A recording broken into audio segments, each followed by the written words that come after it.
All right, I'm just going to make a quick video for Greg Burns on the Stihl mods and upgrades forum, the Facebook page. He's having a problem with his 500i where he says he's going through a chain. He's got to throw away a chain before it even gets to the point where he needs to sharpen it. He says it gets stretched out, it gets too long, doesn't fit, something's going on. So a couple things. There are some different sizes of chains. Greg, if you got this thing brand new, this shouldn't be the case. But if you got a second hand, anything can be the case. Okay? It's just like on a car, small engine stuff, whatever it is, anything can be the case. So it's possible somebody broke their own chain. They took a roll of chain, made their own chain, and they got an extra link in there somewhere. But a 25-inch bar, like is on this 400C, that's an 84 link chain. If you have a 28-inch bar, it's a 91 link chain. And if you have a 32-inch bar, it's a 105 link chain. So the links in the chain have to be correct to start with. Otherwise, you're not going to get enough adjustment. Okay, it may work for a little bit until your chain has any kind of stretch whatsoever, and then you can't get the thing tight because it has too many links or something of that nature. Okay, so, and this, guys, this pertains to anything. This is like me and computers, right? Just because somebody has a 500i, just because I have a really nice Mac computer, doesn't mean I know a damn thing about it. Okay. If somebody could have gone out and bought a 500i saying, hey, look, I just want to buy one saw, I just want to buy it once. This will do everything I'm ever going to need any saw to do. He just goes out and buys a really expensive saw like that. Just because you bought an expensive saw, just because you bought an expensive computer, doesn't mean you know really too much about it, okay? This could be on any number of things. See, I just loosened my bar nuts, okay? And just by loosening my bar nuts, I'm going to have a little bit of play in this, okay? You see how that bar has play. I can rock that bar up and down now on the studs, all right? In order to loosen the chain, the side adjuster, you stick a screwdriver, a flat tip. I'm using a scrunch right now. It's called a scrunch because it's a screwdriver and a box end wrench for your bar nuts and your different size spark plugs, different size bar nuts maybe, okay? I'm just going to go counterclockwise. And as I go counterclockwise, you'll see that chain loosen up, okay? I'm going to want to loosen up that chain so I can get it off the bar as soon as I get this done. Now on the 500i, you are also going to have captured bar nuts like this. The bar nuts can't leave the cover. I really like these. Some guys don't like them. I don't know why you wouldn't like them. You just don't lose them. You don't have to mess around with it. It goes right on. Everything's good. Okay? You can see that I have a little bit of buildup here. Okay, that's fine. I don't know if I have any pressure in my tanks. I do. Okay, so what I'm going to do is I'm just going to take this whole thing off. What I want to do is I want to slide this to the side, then I'm just going to roll it right off of my sprocket. I'm going to put this off to the side over here. We're just going to forget about that right now. Next thing I'm going to do, I typically don't do this inside, but for the purposes of this video I will.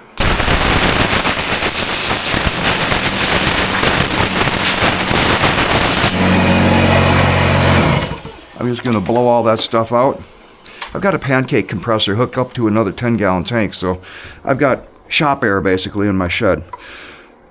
So what you have here is you've got your inner guide plate, okay, and this is your adjuster. This is the thing that I was adjusting, okay, and you can tell as I get my adjuster more counterclockwise, you can see the pin here in the adjuster moving back, all right.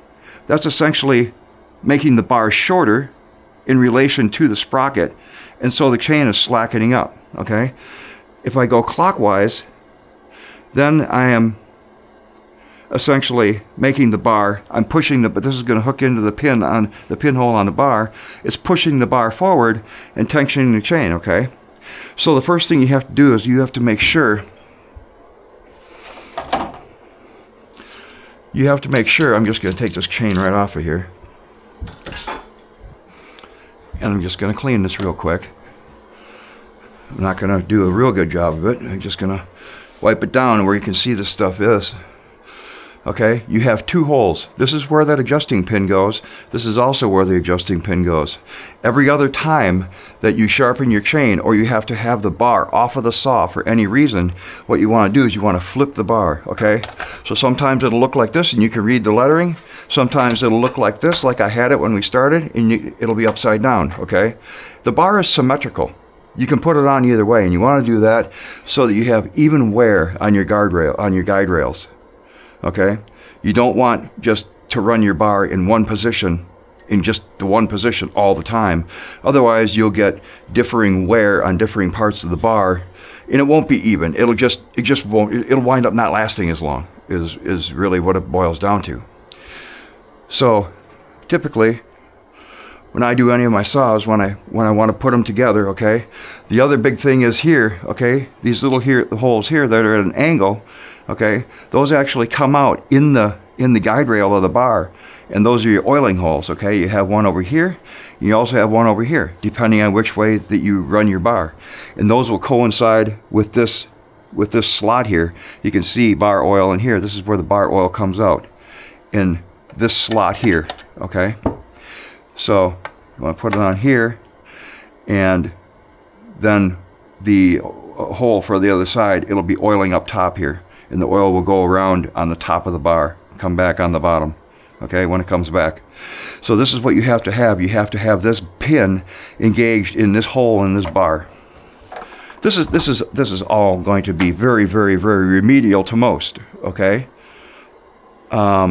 But we obviously have a problem here that we're trying to cure, and I just want to go with, you'll be able to see, as I do this, you'll be able to see that bar walk backwards, okay? That's counterclockwise, so you're shortening the effective length of the bar so you can get your chain on. Second thing is, you want to make your chain, the chain has to be on in the right direction. You can see this tooth here, okay?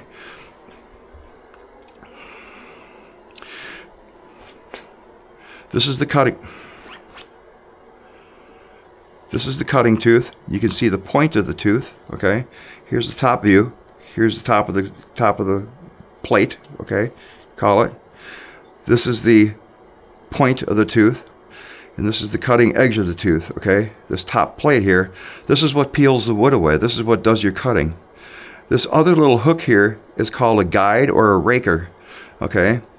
And this will effectively set how much wood you're going to take off. If this raker is really high, this tooth can't bite a lot. If this raker is really low, you file that way low, then that tooth is going to take off a lot of wood. This raker, we'll just call it a raker, okay? Could be whatever somebody wants to call it, but that's what we'll call it right here.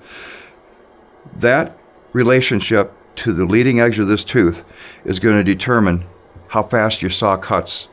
And where you put that raker is going to be dependent on what kind of wood you're cutting. If you're cutting a lot of hardwood, you don't necessarily want your rakers all that high, all that low, because if you have low rakers, it allows the tooth to bite a lot, and your saw may bog. It may not like that. Whatever else, it's all kind of fine tuning with all that. Now, you need to make sure that also your chain gets onto the sprocket. It can't be to the side of the sprocket. It has to be engaged in the sprocket like this, okay? Just like this, just like what we're seeing here. And then what I want to do is I just want to let it sit there, just like that. And what I'm going to do before I even put the cover on is I'm going to take this, and by turning this clockwise, you can see the bar moving forward. I'm lengthening the effective length of the bar, okay? And now it's taking up the slack in the chain, and we're just about there, but I'm not gonna tension it quite yet. What I'm gonna do is then put on my cover.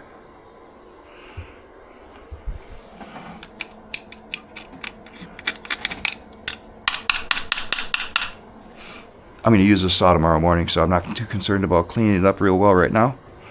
But I always clean my saws after every use, and put a little bit of a sharpening on them, just so that they're ready to go the next time I grab it. I don't need to come out and do work before I do work. That's one of the biggest things that I hate. Doing work working on the stuff that I'm going to work with. I absolutely hate that. I do not want to be in that position. So these bar nuts, okay, I'm just gonna snug them just in a couple of inch pounds, an inch pound maybe, okay? Now this is an important part. Most people are going to cut from the top down, okay? You're on top of a log and you're going to cut down, all right? So what you have to do is you have to put the nose of the bar up on a support like this, okay? You put it up on a support like this. Remember that rocking that we had in the bar before when I loosened up the bar nuts at first? Okay? You want to make sure that that bar is in the upper rocked position. It's rocked up before you adjust the chain and then tighten the bar nuts.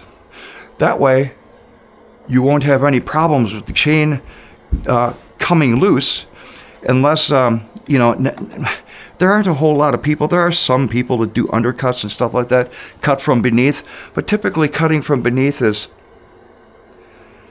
less of a thing than cutting from on top. So typically, we like to just set it up like this.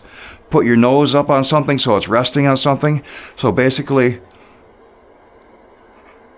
you have, it's supported on either end, and that causes the bar to rock up. So how much tension do you want in your chain? Well, I want just a little bit more than that. Okay. I want it so I can just about pick the chain out on a 25-inch bar. If I try, I can lift it out. Okay. Maybe just a little bit more. Okay. If I really try, I can lift it out. I can still lift it out, but it takes some effort. I would rather have the chain just a tiny bit loose than tight. Because if you run your chain tight, if you really ream it, you're like, oh man, my chain's always loosening up. I'm just gonna reef on it. I'm gonna make that thing so tight I won't believe it. You're gonna wear out your clutch. You're gonna wear out your nose sprocket. You're gonna wear out your bar and your chain. You're gonna stretch in general. And whatever parts that's hanging on, you could take out a crank bearing doing that. Okay? So you don't want to have it too loose. You don't want to have it too tight. You just want to have it correct. Okay? Now, as far as tightening the bar studs, there is going to be a torque spec for these. I have a feel for it. I've been doing it for a little bit. Not nearly as long as some. But they don't need to be monstrously tight. Just look at the size of them. They're 8mm studs, okay? So just try to kind of gauge how tight you think that big of a bolt should be, right? It's not always, I'm an auto mechanic by trade, so it's very easy for me to do this kind of thing and to kind of have that torque feel, they call it. How tight is the bolt getting, and when should I stop? And where should it be? Is it a standard thread? Is it a fine thread? It matters, okay? How tight this thing should be. One particular bolt or a nut, whatever it is. Okay, so now we're done with that, and we still have the pickup in the chain, and now I should be able to don't ever turn these over with your bare hands, especially after you just got done sharpening. Just don't ever do it. Take a tool like this, okay? You just turn it over. You can see how it turns over, nice and smooth. It goes back and forth, nice and smooth. You don't have any droop in the chain down here. Everything seems to be good. This chain set up like this, you should only need to touch it up, whether you're cutting hardwood, softwood, whatever it is. If you're cutting rocks, there's a problem. But if you're cutting wood, okay, you're cutting hardwood, softwood, oak, maple, pine, fir, spruce, dogwood, whatever it is, okay, you ought to be able to burn through a couple of tanks of gas at least until you have to touch up before you have to touch up the chain. And it may get a little bit loose, so what you have to do then is you have to, if you're out in the woods, put this up on the gate of your truck or up on a log, whatever else, put another log under here. Just get it in this position so the bar is rocked up, okay? When you're ready to do a final tension, have your bar nuts loose, get it just to the point where it has a little bit of droop here, put it in this position here, and then do your final tension with your side adjuster here, just counterclockwise till this just comes right up into the bottom of the rail, and you can just kind of lift this out of the top. Now on the shorter ones, you really short bars, 14, 16, you really shouldn't be able to lift the chain out of the bar.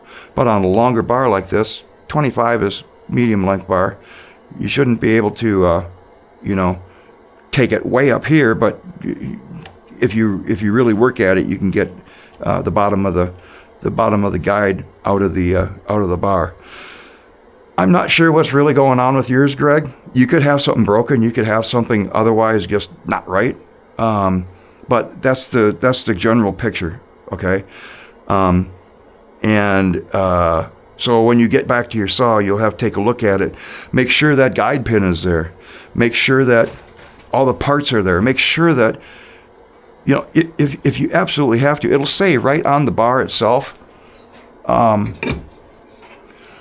got the old bar off of the 170, but it should have some writing down in this area. This one's really obvious. It'll tell you what chain it uses. This is a 3/8 Pico. It'll tell you that this is a 043 gauge, and it's 16 inches long, 40 centimeter. So there'll be some writing down in this area. It might even be on both sides. It depends on the manufacturer, but make sure what bar you have, and then if really need be, go buy and go to a reputable place that knows, and go buy the correct one.